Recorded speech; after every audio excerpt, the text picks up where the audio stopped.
Hi, everybody. Thanks for joining us. I'm Mia, and I'm so excited to have Danielle here today.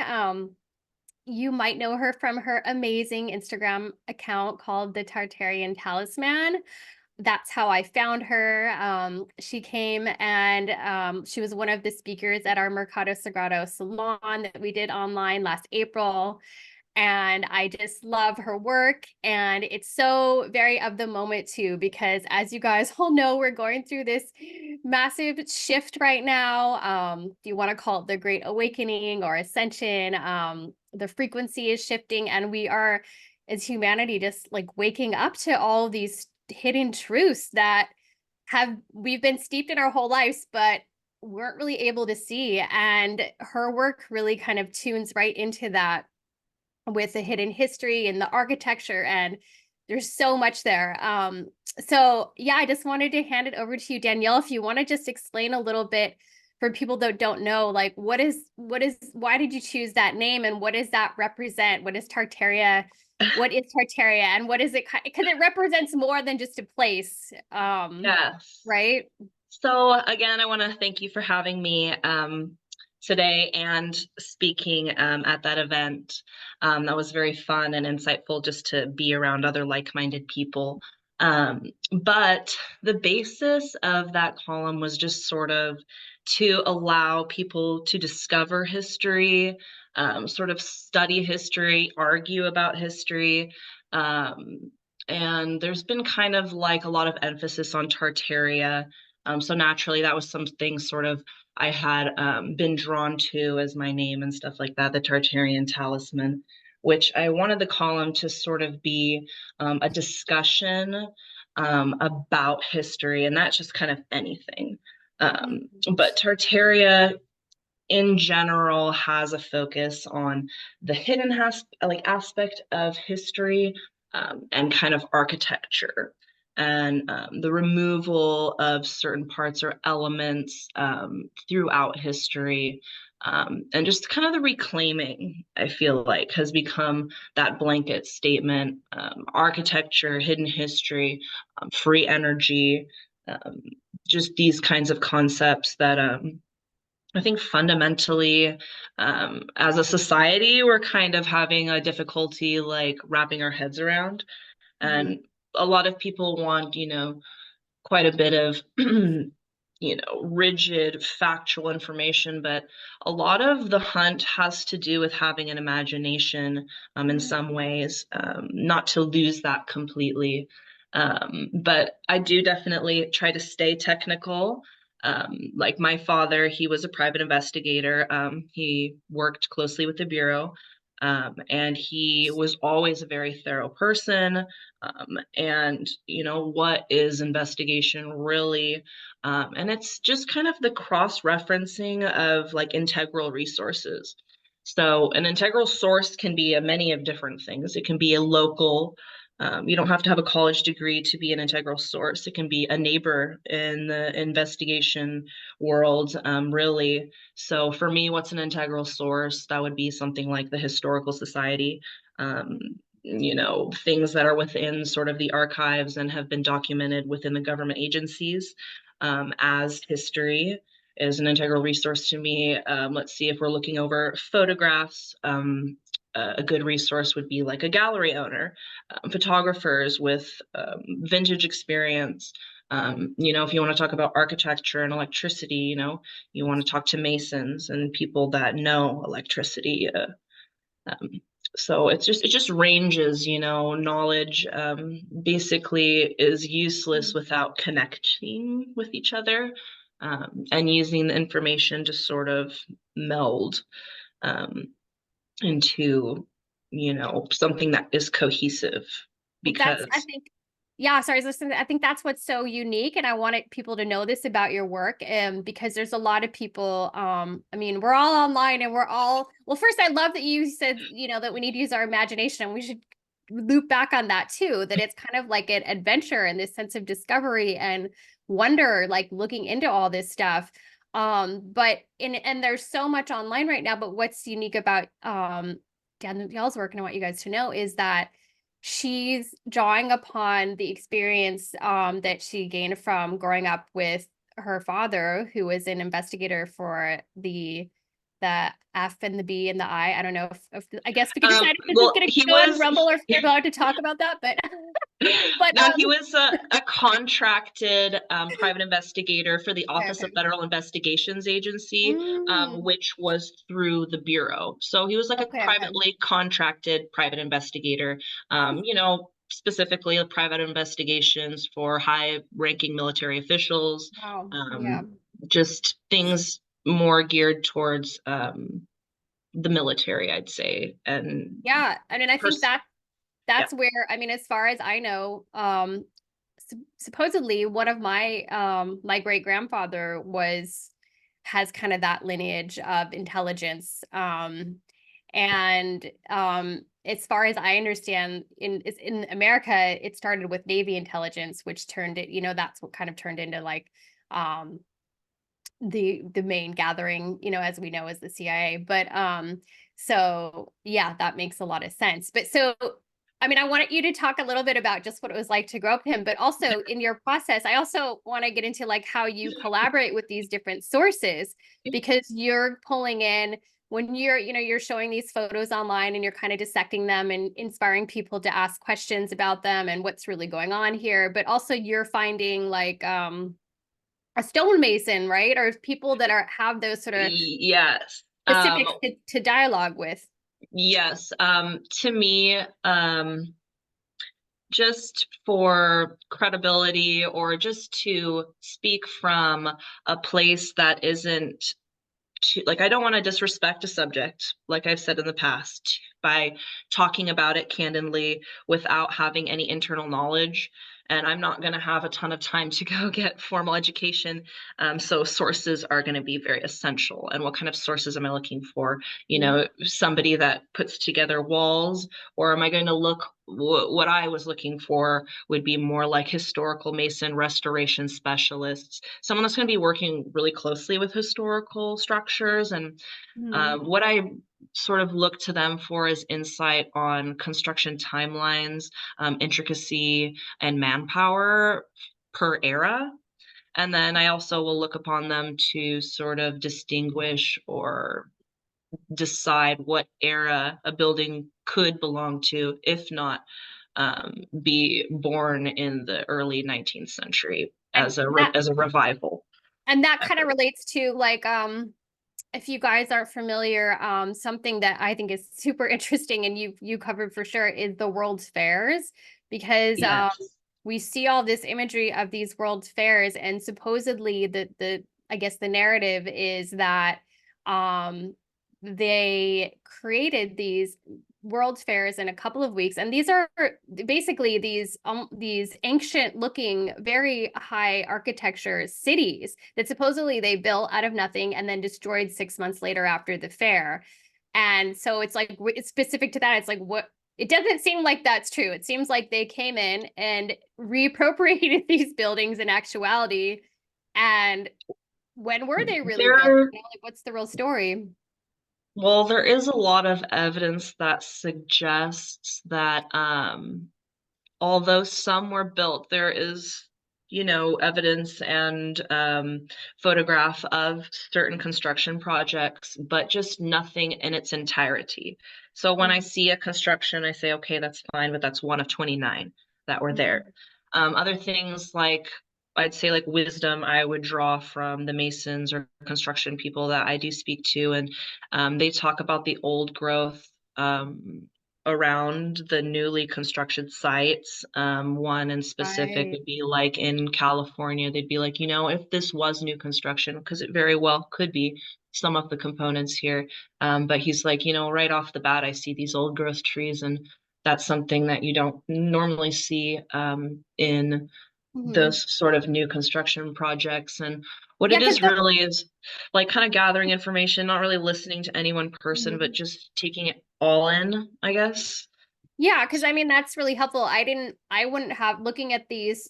I mean, that's why it's so great you have that kind of like you grew up with someone who's a detective, because you're minded in that way too. Because when I first started looking at the World's Fair, it's like the first thing that it didn't pop out at me right away to notice that there's these huge trees and gardens. And then it's like, oh my Hmm. gosh, then you start to pull the thread and then you're thinking about it and you're like, well, for me, I live in the tropics and things grow really fast, but they don't grow that fast. If you have a huge building Absolutely. with big trees around it, then it's been there for a while. And yeah, then you start to think about the It's other possible. aspect. Yes, and I really do try to explore all of it. I think about, the era, population, time frame. You can draw information from anywhere if you're guided in that way. Um, but you could say, um, just to touch on what it was like sort of growing up with an investigator was like you could not be a liar. Like, I feel like that's why I grew up to be like an honest person, is because Mhm. you had to have infallible story, like a storyline that was infallible. And the only way that was ever feasible for me was telling the truth. And I'd be like, well, we went to the movie. Oh, we just got home late. Oh, where were you? Oh, we went to a movie. We had such a great time. Oh, what movie did you see? Oh, this movie. Oh, awesome. What was it about? Oh, oh, who did you go with? The story crumbles just by, Right.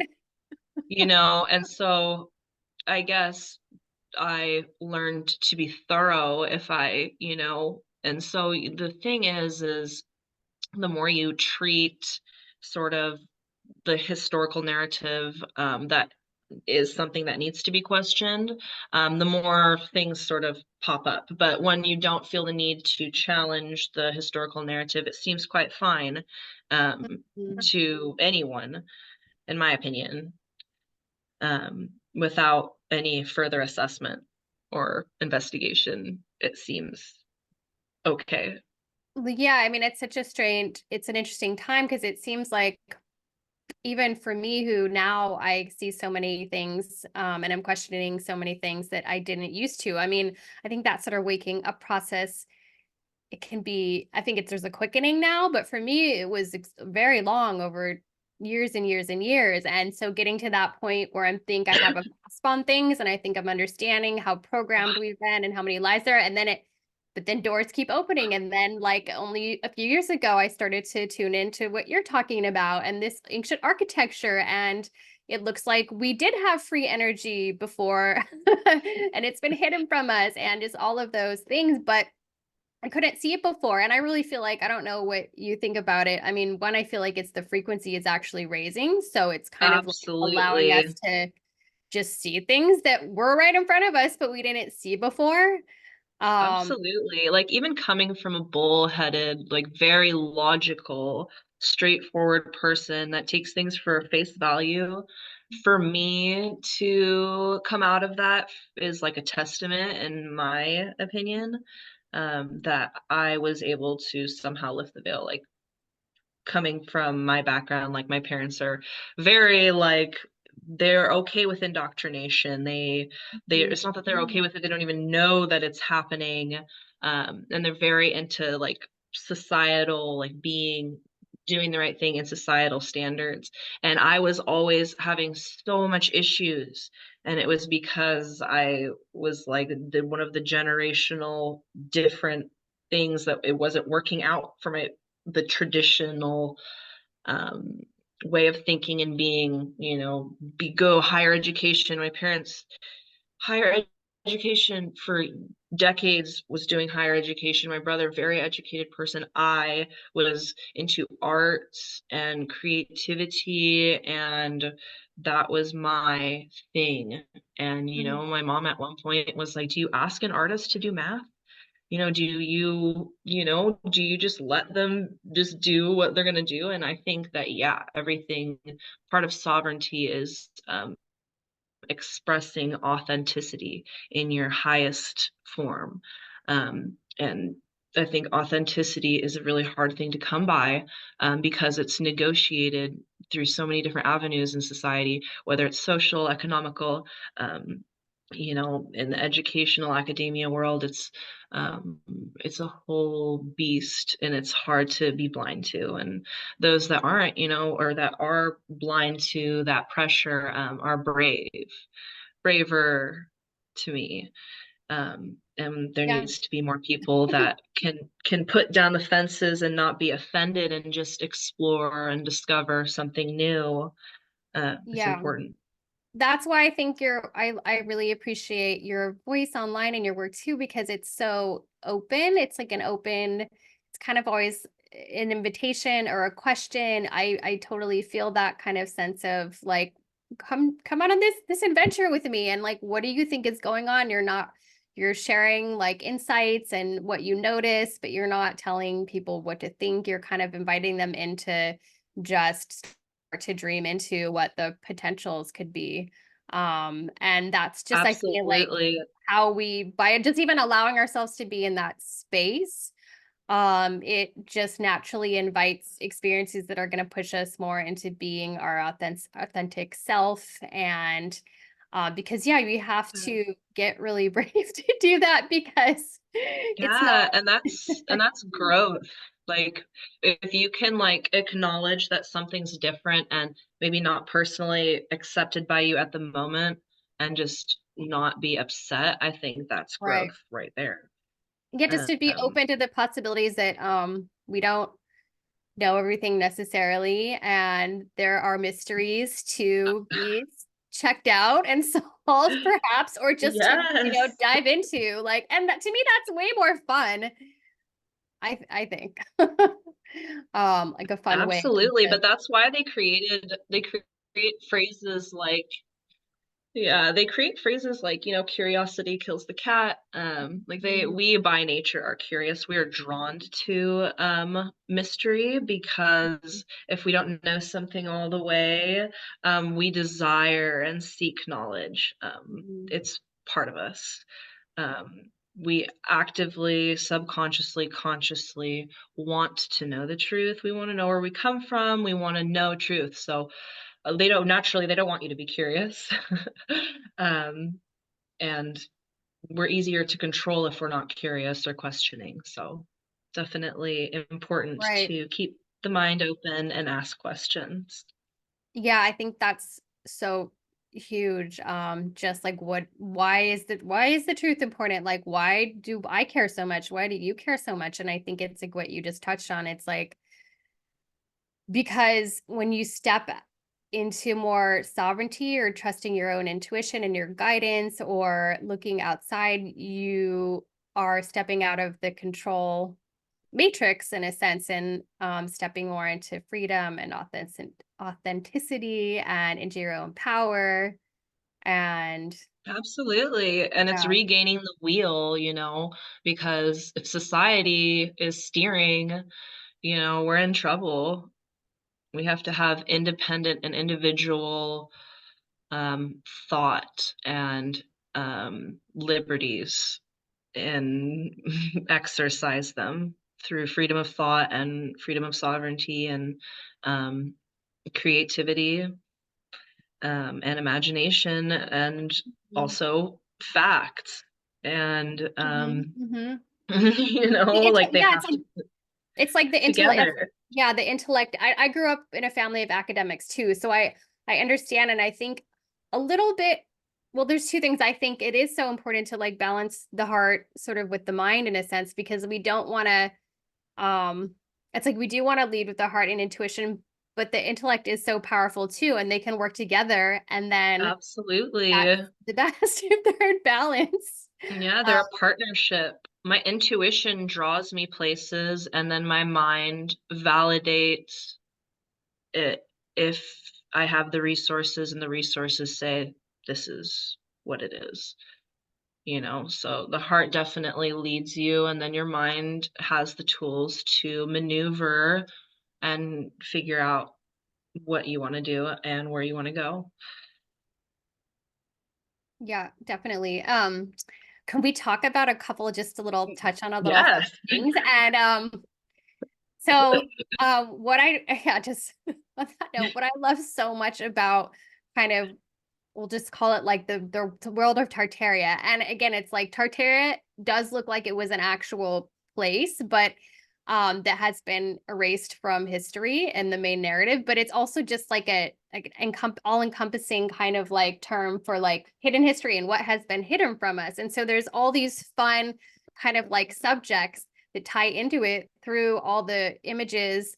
For the most part, just old architecture that Danielle's showing. And one of the most fun parts of it for me, and I get so excited about, is all of the visual aspects in there and cues that point to it looking like we had a much higher civilization than we thought. We're told that the narrative is that we were primitive and this is as good as it gets right now. But in what it seems like in truth is that we were much that we have gone through many cycles here, and we have at one time been in a golden age and fallen, which that is kind of Absolutely. that is out there too in places like the Bible, right?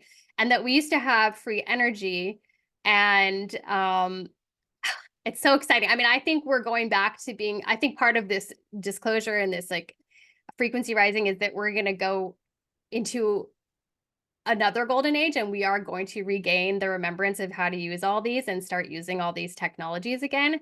But I just want to ask you about like to explain a little bit about like what you see in these buildings, like the churches or all of the spires. There are so many points. There's like the Aether, Yes. Mercury, and like Yes. what's going on with all that?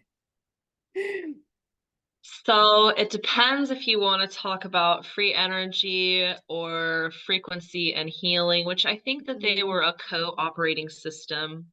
I think that some buildings had incorporated the duality of frequency healing, and then I'm pretty sure that atmospheric energy was something that was just had it was universal knowledge, and people will say, "Oh, this is Tartaria," and I want to just say that Tartaria was yes a place, and they could very well be the pioneers of this, you know, understanding of electromagnetism and atmospheric energy.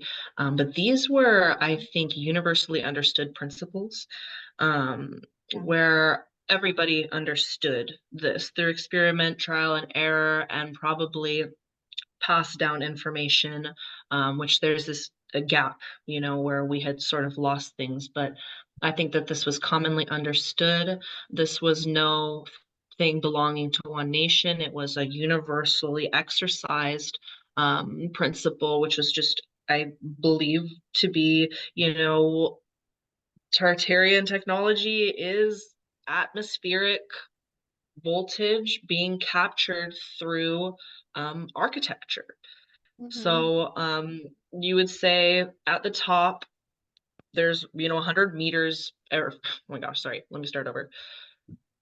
Every 1 meter, there's 100 volts. Mm, So you that's have these cool. buildings with vertical prioritization, right? Mm. Towers, always built in the center of the city. So I would venture to say that these cities are functioning off of several different types of energy. So let's break something down like a star fork.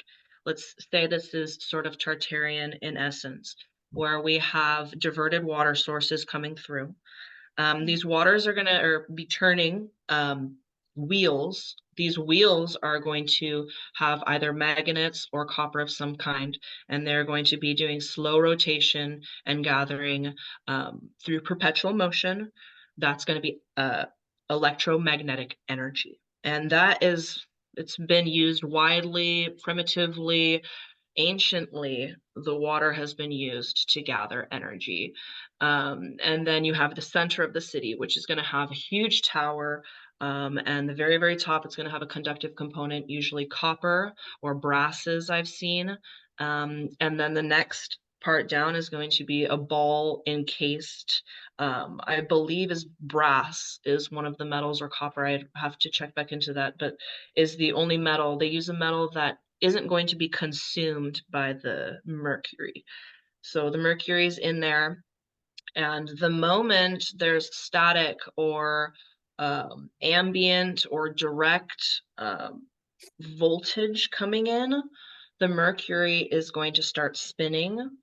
I think that there's some sort of magnetic component that would then start chasing each other, sort of like the weather, wind things that you see that they start to go around.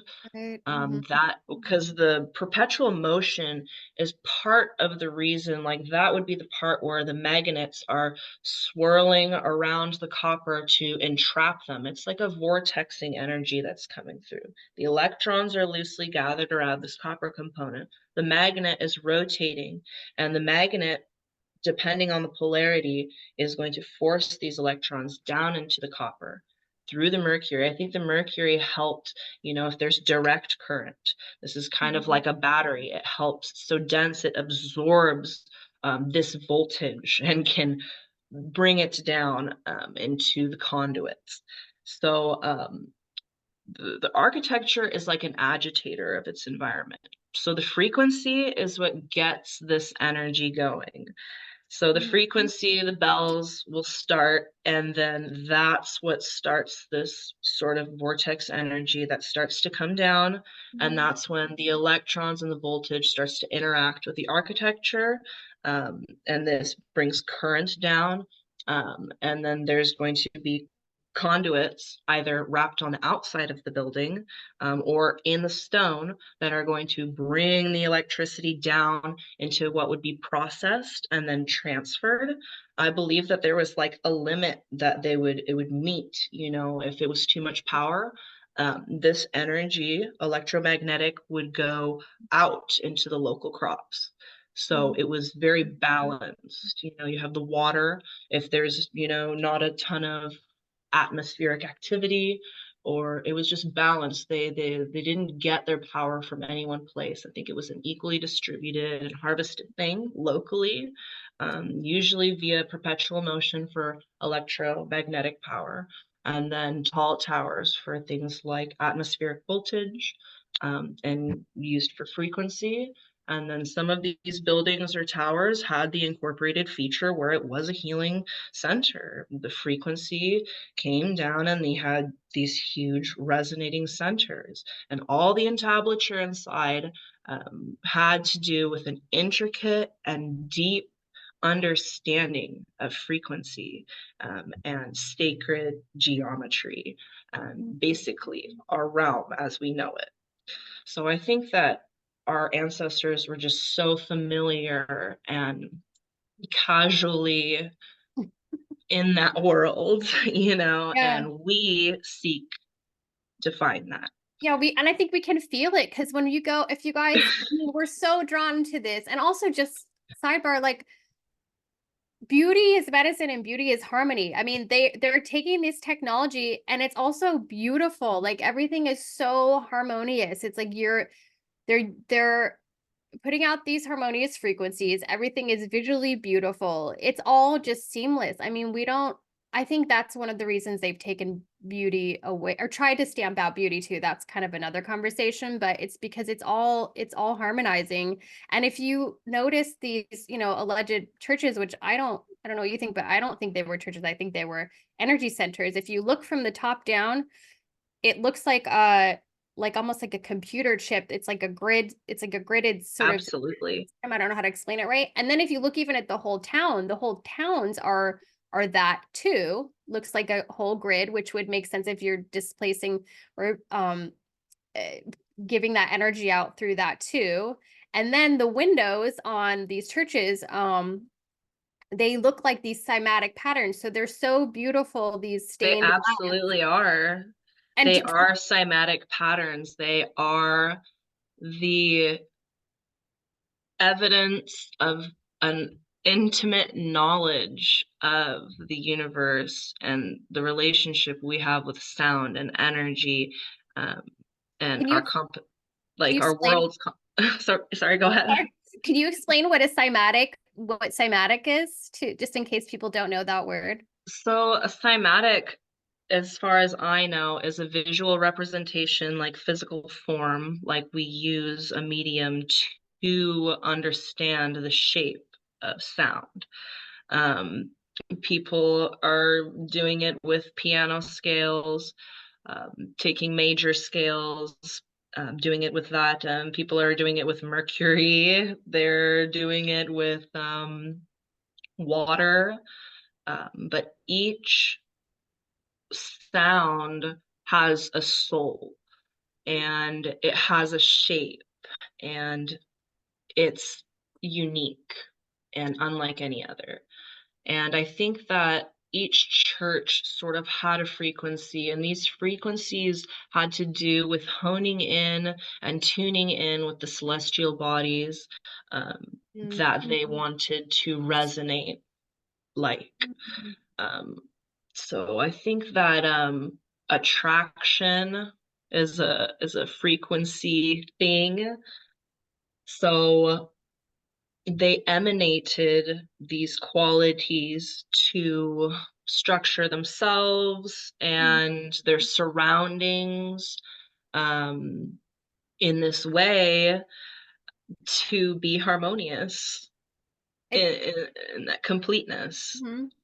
That's totally what I get too. And I even think I just had it hit too that like the Buddhist, the mandalas that they'll do with the sand, the colored sand. I mean, I think all of Yes. these things are all like cymatics in a sense, and then you can create the cymatics by using frequency on like if you place sand or something yourself and vibrate a plate. My friend does this. It's really amazing and beautiful as part of his musical performances. It'll create those beautiful shapes, and that's a kind of cymatics too. The windows.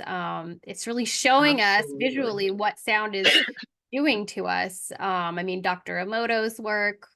Um, we're seeing the frequency is visual. It's so Yeah, cool. frequency, like it's interesting how they weaponize the most healing things, is what I Mhm. have noticed, and which is obviously the duality. Frequency is it's an anti-aging thing. Bells can remove bacterias from surfaces. These were tools and instruments used to long have longevity, to remove bacteria and harmful illnesses from square radiuses. Um, Mhm.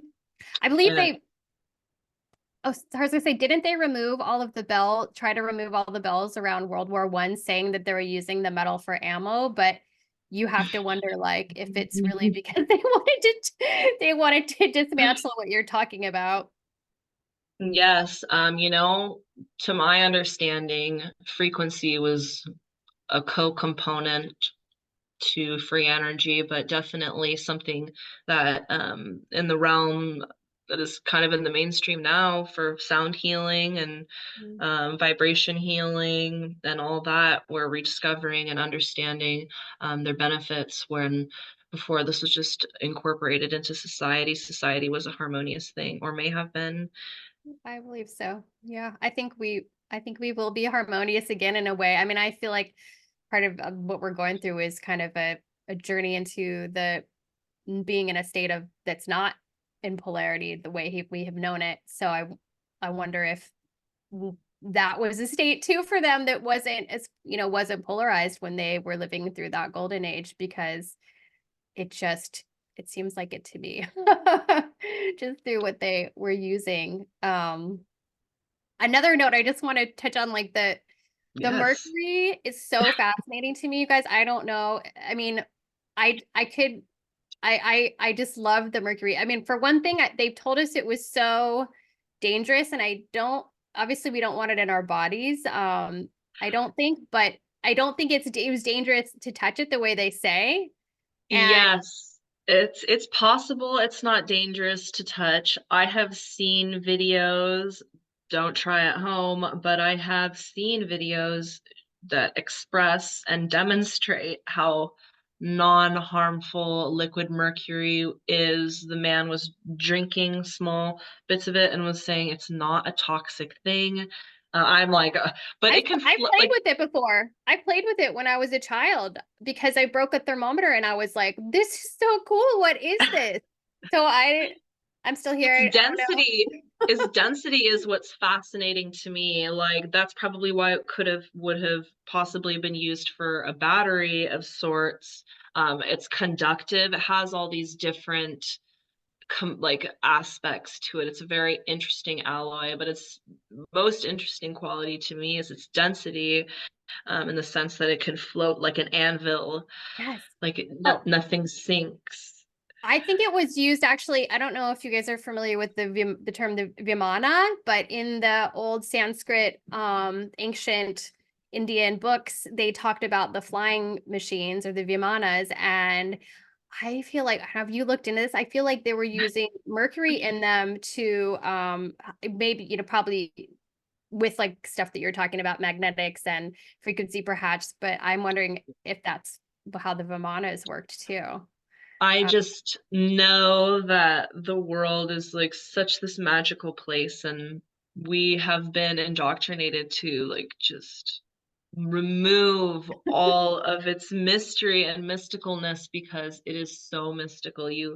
I love to just read passages from the 16th and 17th century from early mhm. explorers that just like told the truth about what Mhm. they were seeing and experiencing, and it's like Oh this epic, and my. it's like I or they just talk about like the edges of the earth in this authentic Mhm. way, and and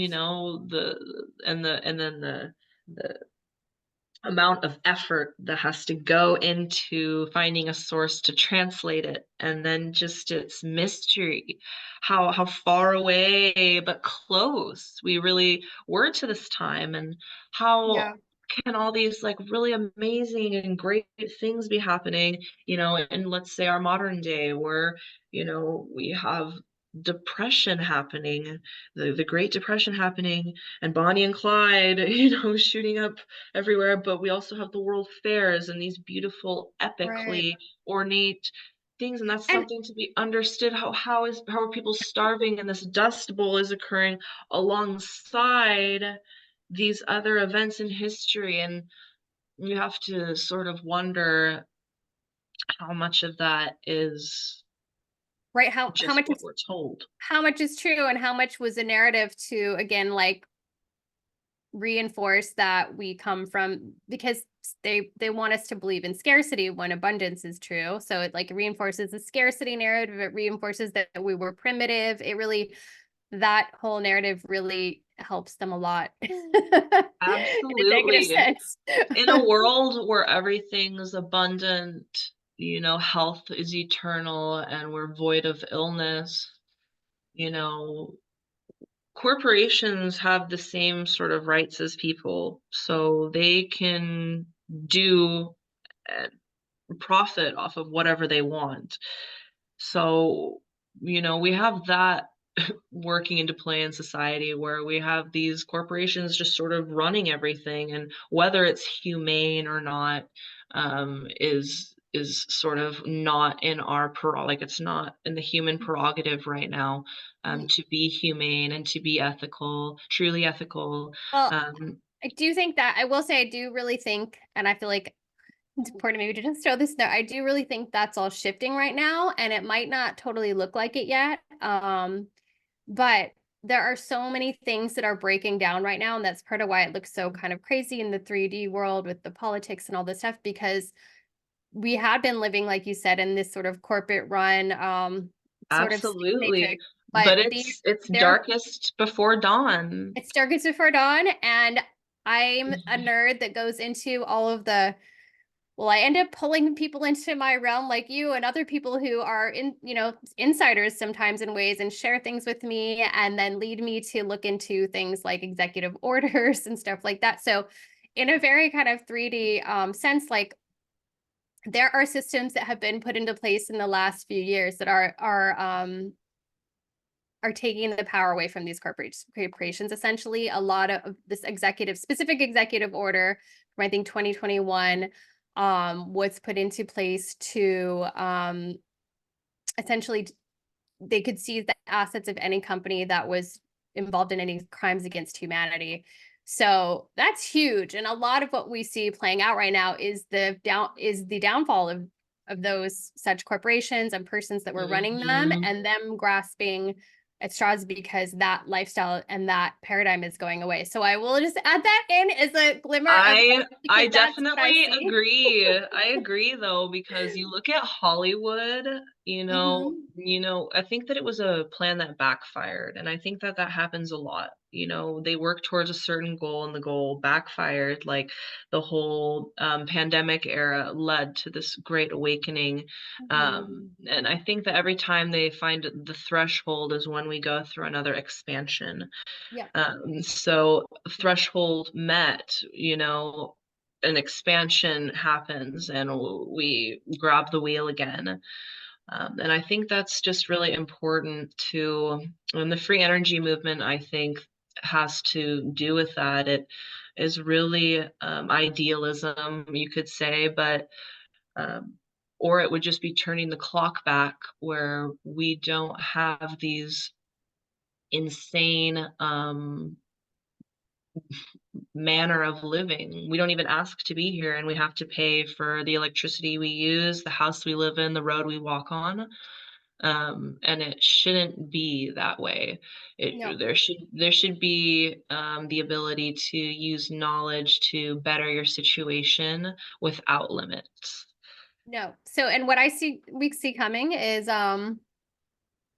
exactly that. I believe that we're the part of this shift right now is we are moving into an era where all beings will be respected as such and be um have all the abundance they need to live on this planet without having to serve, a sort of master. And that the I've been Absolutely. told that numerous hidden technologies are starting to be released, and I'm starting to see this leaked out even in the mainstream. I saw a story yesterday about super trains that they say could get us from Los Angeles to New York under an hour, or from London to Paris in 15 minutes. So they're starting to, they've Oh, always had this tech, but they're starting to leak that out. And now they're also talking about hydrogen cars because they're really have been putting it out there in the media lately that the electric cars that have been aren't working out. So that's evidence too of this kind of this shift. They're starting to step away from that the Agenda 21 kind of stuff, like the electric cars that weren't great because they actually did more harm to the environment than the gasoline cars. So they're starting to talk about hydrogen cars. I think there's 3 car companies that are talking about that have them in production already. So basically, yeah, they're starting to leak into the mainstream, and I think that's how they're going to do it, kind of like that, tiptoeing into it, and then boom, like pretty quickly, I think we're going to actually have free energy in our homes that will be free, that we won't have to yes, pay for. I think that it should just be allowed to be an independently funded thing. If you have the understanding to use electromagnetism in a safe way, then or atmospheric energy Yeah. and free energy, you should be able to do that. They're coming up with generators that are magnet generators. They literally Mhm. don't need anything. There is no fuel source. It is just magnets, polarized magnets chasing each So other. cool. Um, So cool. Yeah, so you, I think we're getting that. Like I envision I think we're gonna have some sort of like almost like small box thing. I don't know how to work. Maybe it's like what you're saying, magnetics or something. And then through that, we're gonna have free energy. I mean, and I've just been saying that for years before I knew this was like true and these things are coming in. I just kept getting like that's one thing that's just going to free all of us because well, once we have that, we have good. more tangible like space to be authentic and be creative. Right now we're forced into working certain jobs that may not be authentic to our spirit because we have to pay for things like electricity. Mhm. We if we didn't have to pay for things like that, we wouldn't have to have this like soul, excuse my language, soul prostitution where we have to make that exchange and have that leverage held on us where if you can't afford it, then you can't be you. And I think that the more things that we can have and truly ethically source in a free way, the more we get to vibrate, like you said, at that higher frequency of authenticity. That's the highest frequency you can vibrate at. Everybody's drawn to that because you're being you, unbound by those layers of I can't because of X or Y. Mm, yes. And I love, thank you for that. And yes, and I think that's like a really beautiful note to wrap things up on, but I love that. And I want to say that I do think there's a whole list of topics we could go into. So if you're interested, perhaps you could come back and we could focus on like, the Oh, maps absolutely. and the giants. Or I mean, there's so many things, like focus on different aspects of Tartaria because there's so many, you guys, and it's such a fun topic. Um, Yes. so It's we'll have to have you back. bottomless. And I do I want would to just, love to. yay. Okay, we'll do that. And then I I know that you're working on a book and it's like it's not quite there yet, but I just wanted to kind of put that out there to you guys as well that Danielle is working on a book and I know it's going to be super special. Yes, it's with my co-author and lovely co-author from Serbia. She is an independent researcher as well, and fabulous co-author and wonderful person to work with. Publishing is just taking longer than expected. We might be in transition, not sure yet, but we should be expecting something in the works in 2024. Definitely. Yay. So I'll look out for that. And definitely if you're on Instagram, follow Danielle at the Tartarian Talisman. I'll put the link below. And I'll also put the link below for the salon that we did that Danielle's a part of, because if you're interested, there's the replays and it has all kinds of cool stuff. Matt from Cultivate, Elevate, all kinds of amazing people in that. So I'll put that link below too. But thank you so much, Danielle. This was super fun and I can't wait to chat again. And thank you guys all for joining us. I hope you have a beautiful day. Absolutely. Thank you so much for having me. I just wanted to pop in for a quick extra note about an event that we have coming up for Mercado Sagrado in California. If you're in SoCal, come join us. It's going to be May 18th and 19th. It's going to be at a private ranch in Malibu along PCH. And it's a free event and it's family friendly. We're going to have amazing food from one of our favorite chefs. And we're going to have live music, some really amazing live music, good friends. My original Mercado Sagrado partner, Carly, is going to perform along with an amazing group called Gather and lots more. There'll be makers and healing arts.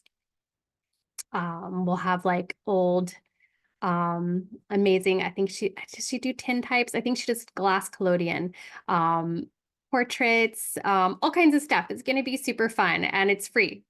So I will share more about that when we have more details because it's going to be RSVP just because we aren't going to release the location publicly.